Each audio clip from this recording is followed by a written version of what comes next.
सभी लोगों को एवरी मंडे 8 PM जय आरसीएम। और अपनी बात स्टार्ट करने से पहले एक बात बता देना चाहता हूं, इस आरसीएम की कसम, आज मैं जो भी बोलूंगा उसमें 0.1% भी कोई झूठी बात नहीं होगी। लेकिन 99% लोगों को लगेगा कि ये झूठ बोल रहा है। लड़का नाम कमलेश्वर राय, रहने वाला पटना बिहार का, उम्र 63 साल 5 महीने 22 दिन, क्वालिफिकेशन दूसरी क्लास फेल। और दूसरी क्लास फेल क्यों दोस्तों?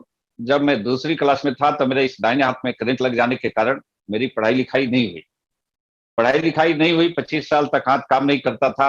और जब हाथ काम नहीं करता था तो पढ़ाई लिखाई नहीं हो पाई। एक लाइन आज भी मैं लिख नहीं सकता हूँ। 25 साल की उम्र में मेरी शादी हो गई। शादी हुई, 4 बच्चे हो गए, एक बेटा और 3 बेटी।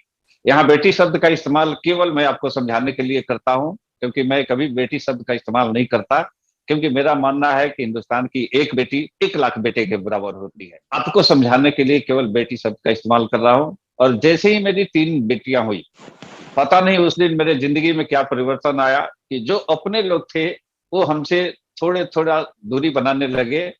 और एक दिन ऐसा आया कि सारे के सारे लोगों ने मेरे से दूरी बना ली। मेरे को समझ में नहीं आ रहा था कि अपने लोग मेरे से दूर क्यों चले जा रहे हैं। 2 साल समझने में लगा, 2 साल के बाद समझ में आई कि लोगों ने दूरी इसलिए बनाई, उसका कारण मेरी 3 बेटियां। सबको लगता था कि इसके बच्चों को पढ़ाएंगे कैसे, ये तो काम नहीं करेगा, पढ़ा लिखा है नहीं कि नौकरी करेगा, हाथ काम नहीं करता है कि मजदूरी करेगा। इसलिए सारे लोगों ने हमसे दूरी बना ली। हम क्या करते, हमने वहां अपने गांव में एक छोटा मोटा काम स्टार्ट किया। लोगों के नजर में तो बड़ा काम था, लेकिन मेरे नजर में वो छोटा काम था। हम पटना आ गए। आज से 30 साल पहले हम पटना आ गए। पटना आए तो मेरे पिताजी का बनाया हुआ एक बहुत बड़ा मकान था, जिसमें 3 बेडरूम का 6 फ्लैट था। हम 5 भाई थे। मेरे को लगता था कि पिताजी ने बहुत, मेरे पिताजी समझदार थे, एक अपने लिए बनाया होगा और 5 अपने बच्चों के लिए, हम पांचों भाइयों के लिए बनाया होगा। लेकिन दोस्तों, जब हम पटना आए तो उस मकान में मेरे को जगह नहीं मिली। जगह मिली उस मकान के बरामदे में। लेकिन 3 दिनों के बाद मेरे जब भाई को लगा कि ये परमानेंट के लिए पटना आया है, तब मेरे बड़े भाई ने एक दिन रात को 11 बजे, 22 दिसंबर की बात है, 22 दिसंबर, कड़ाके की सर्दी थी, मेरे बड़े भाई ने हमसे पूछा कि क्या इरादा है रहने का पटना। हमने कहा कि अब यहीं रहकर कुछ काम करेंगे। और जैसे ही हमने कहा यहीं रहकर कुछ काम करेंगे, मेरे बड़े भाई का जवाब था, रहने का व्यवस्था कर लो। हमने कहा कि यही बात भैया हम आपसे भी करना चाहते थे, यहीं रहने की व्यवस्था कर दीजिए, एक फ्लैट खाली करा दीजिए जो किराए पर लगाए हैं आप, हम उसी में रहेंगे। तब मेरे बड़े भाई का जवाब था कि इस मकान में तेरा कुछ भी नहीं है। हमने कहा ठीक है, कुछ भी नहीं है, हम रहने का व्यवस्था कर लेंगे कुछ दिनों के बाद। उन्होंने कहा कुछ दिनों के बाद नहीं, अभी कर लो। हमने कहा अभी का मतलब? उन्होंने कहा अभी का मतलब अभी कर लो। हमने कहा रात को 11 बजे, कड़ाके की सर्दी, कहाँ जाएंगे 4 बच्चों को लेकर? उन्होंने कहा कहाँ जाओगे, तेरा प्रॉब्लम है। हमने कहा कि भैया आपके सिवा इस पटना में मेरा कौन है? और जैसे ही हमने कहा कि आपके सिवा इस पटना में मेरा कौन है, उन्होंने कहा कि अगर मेरे सिवा तुम्हारा इस पटना में कोई नहीं है तो पास में गंगा नदी है, बच्चों को ले लो, पत्नी को ले लो, जाकर डूब मरो। और जैसे ही मेरे भाई ने इस शब्द का इस्तेमाल किया, मैंने अपने बच्चों का हाथ पकड़ा, पत्नी का हाथ पकड़ा और आ गए पटना स्टेशन पर। थोड़ा सा कल्पना करके देखें, 22 दिसंबर की रात, 4 बच्चे, बेटा गोद में था, न ओढ़ने के लिए एक चादर, न बिछाने के लिए एक चादर। पटना स्टेशन पर वो रात गुजरी। कूड़े से हमने कागज लाया, प्लास्टिक लाया, कूड़े से चुन चुन कर कपड़ा लाया और उसको जलाकर कटी मेरी ठंड भरी रात। सुबह हुई, एक मित्र की सहायता से मेरे को नौकरी मिली एक कपड़े की दुकान पर। कपड़े की दुकान पर मेरा काम क्या था? सुबह दुकान खोलना, झाड़ू लगाना और पूरा दिन वहां आने वाले ग्राहकों को पानी पिलाना। और बदले में मिलता था मेरे को 1200 रुपये। उस 1200 रुपये में 300 रुपये किराए का एक झोपड़ी हमने लिया था और 900 रुपये में गुजारा हो रहा था। 8 साल हमने वहां पानी पिलाया।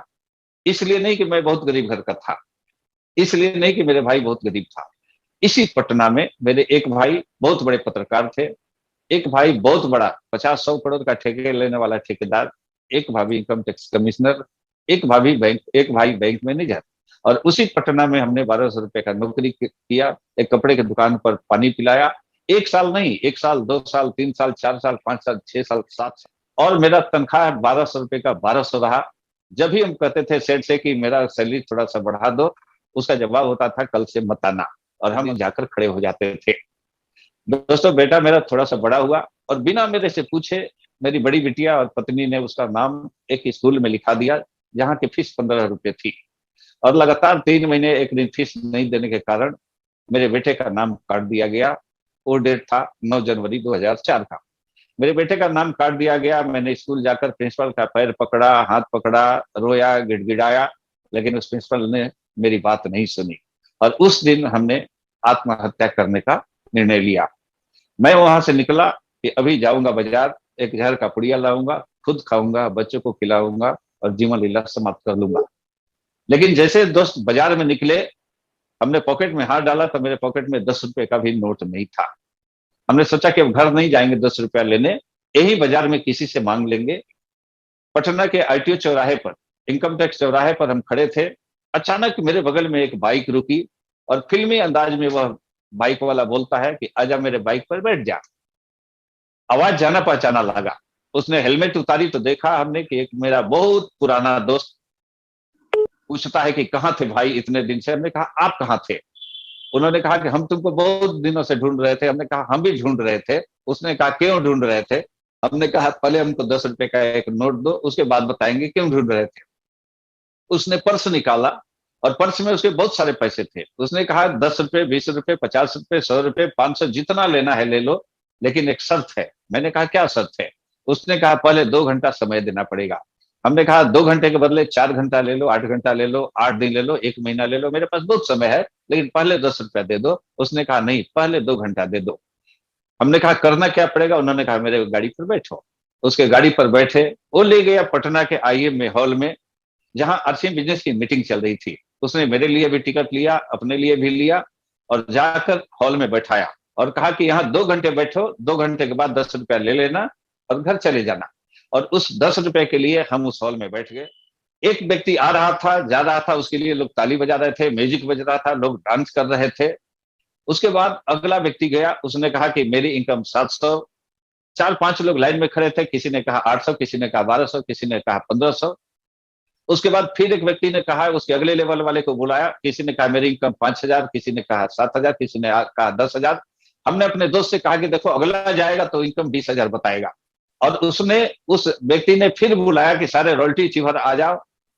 और उस रॉयल्टी चीवर ने बताना शुरू किया कि पिछले महीने की इनकम 18,000, पिछले महीने की इनकम 22,000, पिछले महीने की इनकम 27,000। और हमने फिर अपने दोस्त से मजाक में कहा कि इसके बाद वाला जाएगा तो देखना 50,000 बताएगा। और वही हुआ। आगे वाले 50,000 बताने लगे, इनकम 60,000 बताने लगे। हमने कहा कि भाई ऐसा तमाशा बहुत देखे हैं, मेरे को 10 रुपया दो, हम जाएं। उन्होंने कहा कि अभी आधे घंटे बीते हैं, अभी 1.5 घंटा बाकी है। और अचानक यही बात कर रहे थे, तब तक अनाउंसमेंट हुआ कि अब इंतजार की घड़ियां समाप्त। अब आप जिसको सुनने आए हैं, भारत में लाखों लोगों की जिंदगी बदलने वाले व्यक्ति अब आपके सामने आ रहे हैं, आपके जोरदार तालियों के बीच। उन्होंने नाम लिया बीसी छाबड़ा जी का। बीसी छाबड़ा जी स्टेज पर जाने लगे, सारे लोग खड़े होकर ताली बजा रहे थे, नाच रहे थे, गा रहे थे, म्यूजिक बज रहा था। इकलौता हम थे जो हॉल में बैठे हुए थे। हम न खड़े हुए, न ताली बजा रहे थे, न डांस कर रहे थे। बीसी छाबड़ा जी बोलना चालू किए, बहुत लोग खुश थे, सारे लोग ताली बजाते थे बार बार। और इकलौता हम थे जो हॉल में बैठे हुए थे। अचानक बीसी छाबड़ा जी के मुंह से निकली, कोई फर्क नहीं पड़ता कि तुम कौन हो, कोई फर्क नहीं पड़ता कि तू औरत हो कि मर्द, कोई फर्क नहीं पड़ता कि तू गांव के रहने वाले हो कि शहर के, कोई फर्क नहीं पड़ता कि तू पढ़े लिखे हो कि अंगूठा छाप, कोई नहीं फर्क पड़ता कि तू दूसरी फेल हो या एमए पास हो, कोई फर्क नहीं पड़ता कि इसमें भेजा है कि नहीं। तुम्हारे जीवन में फर्क इसलिए पड़ता है कि इसमें कामयाबी का कलेजा है कि नहीं। और जैसे ही बीसी छाबड़ा जी ने बात कही, हमने अपने दोस्त का हाथ पकड़ा और कहा कि भैया इस आदमी से मिला सकते हो क्या? उसने कहा मीटिंग के बाद चलो होटल में मिलाते हैं। बीसी छाबड़ा जी से मिलने होटल में गए। बीसी छाबड़ा जी से कहा हमने कि सर इस बिजनेस में हम भी कामयाब होना चाहते हैं, हम कामयाब हो सकते हैं क्या? उन्होंने कहा कि एकदम हो सकते हो, अगर मेरी बात सुनकर इस बिजनेस में टिक गए तो। उन्होंने कहा इस बिजनेस में जो टिका वो रूबी स्टार होना ही होना है। हमने कहा करना क्या पड़ेगा? उन्होंने कहा कुछ नहीं करना है, वही काम करना है जो बचपन से करते आए हो। बचपन से चाय पीते हो, बचपन से कपड़ा पहनते हो, बचपन से तेल मसाला यूज करते हो, बचपन से जो करते हो वही करना है। शर्त बस यह है कि दुकान बदल लेना है, पहले किसी और दुकान से, अभी किसी और दुकान से। फिर मेरे दोस्त ने कहा कि इस बिजनेस में लोगों को बताना है, जो काम तुम कर रहे हो वही बात लोगों को बताना है। और जब हमने बताना स्टार्ट किया तो लोगों ने गाली देना स्टार्ट किया, लोगों ने फ्रॉड करना चालू किया। जब अपने भाई को हमने बताया तो भाई ने लात मार कर निकाला। जिस दोस्त ने शाम को बुलाया उसने घर में रहते हुए बहाना कर दिया। और एक बार दोस्त ऐसा हुआ कि मेरे सामने एक मेरा दोस्त घर के अंदर, 1 मिनट बाद हमने दरवाजा खटखटाया, उसका छोटा सा 2 साल 3 साल का बच्चा बाहर निकलता है। हमने कहा कि बेटा अपने पापा से बोल दो कि कमलेश अंकल आए हैं। वो बेटा दौड़ता हुआ गया कि पापा पापा कमलेश अंकल आए हैं। और 1 मिनट बाद उधर से आकर कहता है कि अंकल जी पापा ने बोला है कि अंकल को बोल दो कि पापा घर में नहीं है।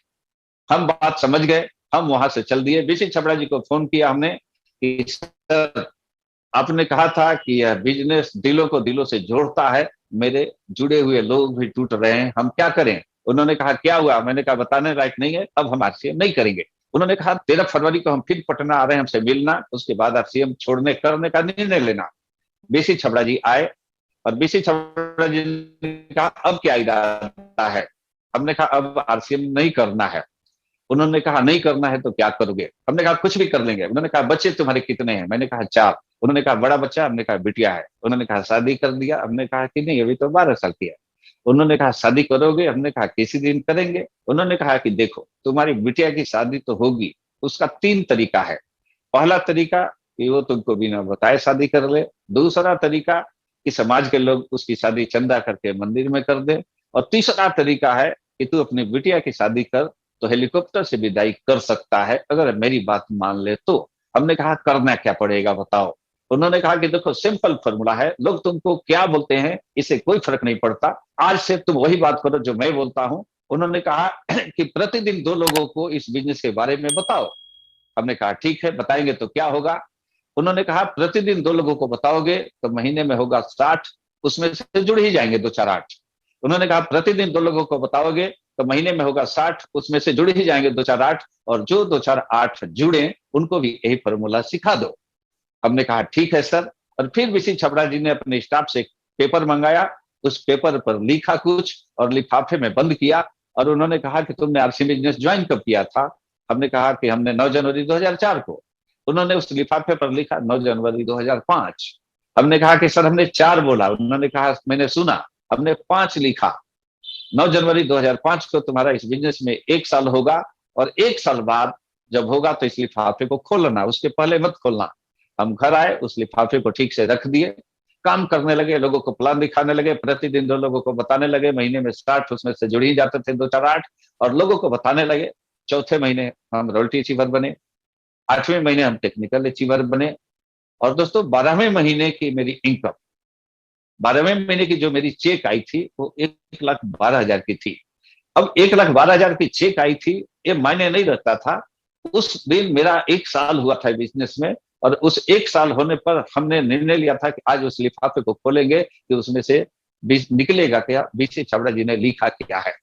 दोस्तों उस दिन हम घर आए, 8 जनवरी को हम रात को सोए, बच्चों से कहे कि बेटा आज मेरे को अलग छोड़ दो, क्योंकि उस समय इनकम बहुत अच्छी आ गई थी। झोपड़ी से निकलकर हम 3 बेडरूम के फ्लैट में पहुंच चुके थे। हमने कहा कि आज हमको अकेला छोड़ दिया जाए, पत्नी से भी हमने कहा कि अकेला छोड़ दिया जाए। हम अलग रूम में सोने का नाटक करने लगे, तब तक बच्चे सो गए। घड़ी में बताया 12 बजे, 12 बजा, 12 बजकर 1 मिनट हुआ, 9 जनवरी का डेट आया। हमने अलमारी से उस लिफाफे को निकाला, निकला उसमें से कागज का टुकड़ा। और हम उस लिफाफे में कागज का टुकड़ा निकालकर जो उसमें बेसिक छबरा जी ने लिखा था पढ़ना स्टार्ट किया। पढ़ता रहा, रोता रहा, पढ़ता रहा, रोता रहा, पढ़ता रहा, रोता रहा। दोस्तों सुबह के 4 बज गए उस कागज के टुकड़े पर जो लिखा था उसको पढ़ने में, और केवल 2 लाइन लिखा हुआ था। और उस 2 लाइन को पढ़ते हुए रोते रहे, पढ़ते रहे, रोते रहे, सुबह के 4 बज गए।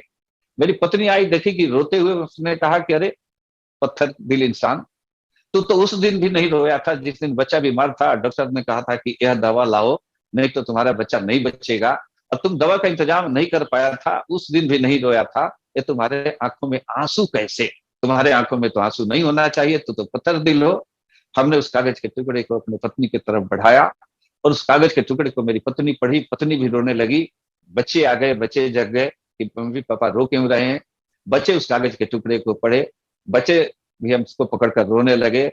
2 घंटा रोते रह गए, रोते रोते सुबह हो गई। अब आप लोग शायद जानना चाहते होंगे कि बीसी छबड़ा जी ने उस कागज के टुकड़े पर लिखा क्या था। दोस्तों, बीसी छबड़ा जी ने उस कागज के टुकड़े पर केवल 2 लाइन लिखा था कि बेटा याद करो आज से 1 साल पहले की बात, बेटा याद करो 1 साल पहले की बात। 1 साल पहले जो लोग तुमको देखकर मुड़ जाते थे, वो सारे लोग आज मुड़ मुड़ कर देख रहे होंगे, मुड़ मुड़ कर देख रहे होंगे, मुड़ मुड़ कर देख रहे होंगे।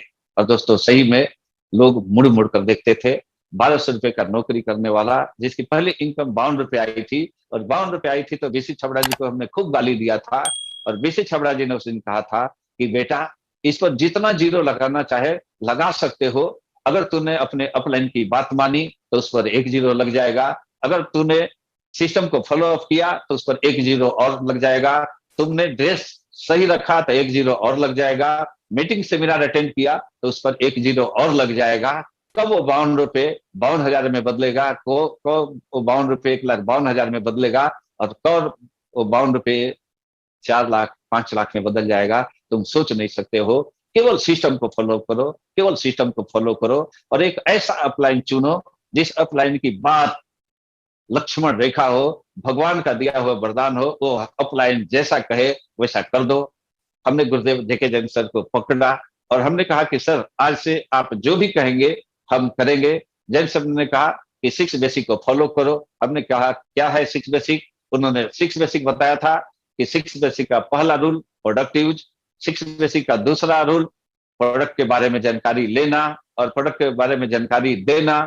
6 बेसिक का अगला रूल अपना ड्रेस अप सही रखना। 6 बेसिक का अगला रूल अपने अपलाइन पर विश्वास करना, अपने अपलाइन पर भरोसा करना, अपने अपलाइन की बात मानना। 6 बेसिक का अगला रूल मीटिंग सेमिनार कभी मत मिस करना, कभी मत मिस करना। दोस्तों, यही हम किए और आज शायद आप लोगों को विश्वास नहीं होगा, जिन बच्चों को पढ़ाने के बारे में सोचते थे, जिन बच्चों के चलते मेरे घर वाले हमसे दूर हो गए थे कि इनको पढ़ाएंगे कैसे, इनकी शादी कैसे करेंगे, तो आपको बता दें, उन्हीं चारों बच्चों को पढ़ाने में हमने 2 करोड़ 53 लाख रुपए खर्च किया है। आज आरसीएम से कमाया कितना ये मायने नहीं रखता, लेकिन आरसीएम से कमा कर हमने इन्वेस्ट किया तो आज करीब करीब 50 करोड़ की वो प्रॉपर्टी हो चुकी है। इस अंगूठे छाप का आज एक मेरी बिटिया जर्मनी में रहती है, आज एक बेटिया सिंगापुर में रहती है, बेटा अमेरिका में रहता है, एक बेटी दिल्ली में रहती है, और 2 लाख रुपए की इंजीनियरिंग की नौकरी छोड़कर 500 गरीब बच्चों को वो पढ़ाती है। यह सब आरसीएम की बदौलत, यह सब केवल आरसीएम की बदौलत, यह सब केवल आरसीएम की बदौलत, यह सब केवल सिस्टम को फॉलो करने के बदौलत, यह सब अपलाइन पर भरोसा करने के बदौलत, यह सब टिके रहने के बदौलत। क्यों? क्योंकि बीसी छबड़ा जी ने कहा था जो टिक गया वो रूबी स्टार। और जब गुरुदेव केसी छबड़ा जी से मिला तो केसी छबड़ा जी ने कहा कि कमलेश जी, 1 लाइन इसमें और जोड़ दीजिए। बीसी सर ने अगर कहा है कि जो टिक गया वो रूबी स्टार, तो हम बताते हैं जो सीख गया वो डायमंड। और सीखने के लिए एक गुरु होना चाहिए, उस गुरु का हाथ मत पकड़ो। हमने कहा कि सर, सभी लोगों ने सिखाया था कि किसी गुरु का हाथ पकड़ लो। उन्होंने कहा नहीं, किसी गुरु का हाथ पकड़ने से कामयाबी नहीं मिलेगी, अगर वह गुरु तुम्हारा हाथ पकड़ ले तो तुमको कामयाबी मिल जाएगी। और उस दिन एक मीटिंग में हम गए थे तो एक ट्रेनर ने बताया था कि एक जंगल से एक लड़का, एक लड़की और उसके पिताजी लकड़ी लेकर आ रहे थे। अचानक नाले में पानी का बहाव तेज हो गया। लड़की ने हाथ पकड़ रहा था, बाप कह रहा था कि बेटा जल्दी से मेरा हाथ पकड़ लो, मजबूती से पकड़ लो, और लड़की कह रही थी कि तुम पकड़ लो। बाप कह रहा था कि बेटा तुम पकड़ो या हम पकड़े, इससे क्या अंतर? बेटी ने कहा कि बेटा, पापा थोड़ा सा ऊंच नीच हो जाए तो शायद मेरा हाथ आपसे छूट जाए, लेकिन आप अगर मेरा हाथ पकड़ लेंगे तो कुछ भी हो जाए आप मेरा हाथ नहीं छोड़ेंगे। यही बात केसी छबड़ा जी ने सिखाया था कि कमलेश, जिस दिन तुम किसी का हाथ पकड़ोगे शायद ऊंच नीच थोड़ा सा हो जाए, तो हो सकता है कि तुम हाथ छोड़ दो, लेकिन कुछ ऐसा करो कि तुम्हारा अपलाइन तुम्हारा हाथ पकड़ ले। और जिस दिन तुम्हारा अपलाइन तुम्हारा हाथ पकड़ लेगा उसके बाद तुमको कामयाबी निश्चित है। लेकिन अपलाइन हाथ पकड़ता है तो होता क्या है, कभी कभी ऐसा होता है कि अपलाइन अपने फायदे की बात कर रहा है, इसलिए लोग अपलाइन पर भरोसा नहीं करते हैं, अपलाइन की बात नहीं मानते हैं। लोगों को लगता है कि अपलाइन से हम ही तेज हैं। तब जैन साहब ने एक बात कही थी। जैन साहब के घर हम बैठे थे, टेबल के उस पार जैन साहब बैठे थे और टेबल के हम इस पार बैठे थे। एक बड़े कागज पर जैन साहब ने लिखा 6, और हमसे उन्होंने पूछा कि क्या लिखा हुआ है। हमने कहा सर 9 लिखा हुआ है। जैन साहब ने कहा कि एकदम सही बोल रहे हो कमलेश जी, आपको 9 दिखाई दे रही है इसलिए तुम 9 बोल रहे हो, लेकिन हमने लिखा है 6। और यही बात होती है, अपलाइन कहता है कुछ, सामने वाले को समझ में आता है कुछ, अपलाइन लिखता है कुछ, सामने वाले को समझ में आता है कुछ। लेकिन आप अपलाइन पर भरोसा करके एक लाइन सुन लो कि खता न बही जो अपलाइन कहे वो सही। अपलाइन कहता है 6 लिखा हुआ है तो 6 मान लो, क्योंकि जब अपलाइन बनोगे तब पता चलेगा, टेबल के इस पर आओगे तब पता चलेगा कि यह 6 है कि 9। और हमने जैन साहब जैसा जैसा जैन साहब ने कहा वैसा वैसा हमने किया। आज रिजल्ट आपके सामने है। एक अंगूठा छाप के टीम में सैकड़ों IAS IPS, हजारों डॉक्टर इंजीनियर जुड़े हुए हैं। एक अंगूठा छाप बोल रहा है और मेरे सामने कितने डॉक्टर सुन रहे हैं, कितने इंजीनियर सुन रहे हैं, कितने मास्टर डिग्री वाले सुन रहे हैं। और आज चिल्ला चिल्ला कर हम कहते हैं कि दूसरी क्लास फेल है, कोई भरोसा नहीं करता। आज चिल्ला चिल्ला कर कहते हैं कि हमने आरसीएम करके अपने बच्चों को पढ़ाया, आरसीएम करके इतना प्रॉपर्टी बनाया। जो भरोसा करते हैं, जो बात मानते हैं, वो सारे कामयाब हो जाते हैं। आज रिजल्ट आपके सामने है। अजीत वर्मा जी ने भरोसा किया मेरे पर, स्टार भी हो गए। गोपाल सर ने भरोसा किया, आज देखें चंदन राज जी ने भरोसा किया, ललन दास जी ने भरोसा किया, मनोज जी ने भरोसा किया, आज देखें लुकमान सर ने भरोसा किया, पंचर बनाने वाले रमेश गढ़वाल ने भरोसा किया, आज देख ले राजेश स्वामी जी ने भरोसा किया, उड़ीसा जाकर किए, आज गोरखपुर के अवधेश शर्मा जी ने भरोसा किया, चंदन राज जी ने भरोसा किया, रंजन यूके जी ने भरोसा किया। जिसने जिसने भरोसा किया आज सारे कामयाब हैं। आप सारे लोग से मेरी हाथ जोड़कर प्रार्थना है कि आप भी अपने अपलाइन पर भरोसा करें, आप भी सिस्टम पर भरोसा करें। आज तो फिजिकल मीटिंग नहीं होती है, लेकिन हम लोगों को गुरुदेव जेके जैन सर ने इतना बड़ा मंच दिया है, और इतने बड़े मंच पर अगर एवरी मंडे 8 PM पर हम लोगों ने भरोसा कर लिया तो सारे लोग कमलेश्वर राय से आगे निकल सकते हैं। इसी के साथ आज हो सकता है कि हमने टाइम 2-4 मिनट ज्यादा ले लिया, इसके लिए क्षमा चाहते हैं, क्योंकि आज गुरुदेव कपिल कपूर सर को सुनना है। और मैं इन्हीं शब्दों के साथ अपनी बात समाप्त करते हैं। सभी गुरुओं को सादर प्रणाम, चरण छूकर स्पर्श। और अब चाहते हैं मिश्रा सर कपिल कपूर सर को बुला लें। एवरी मंडे 8 PM, जय RCM, जय RCM सभी को।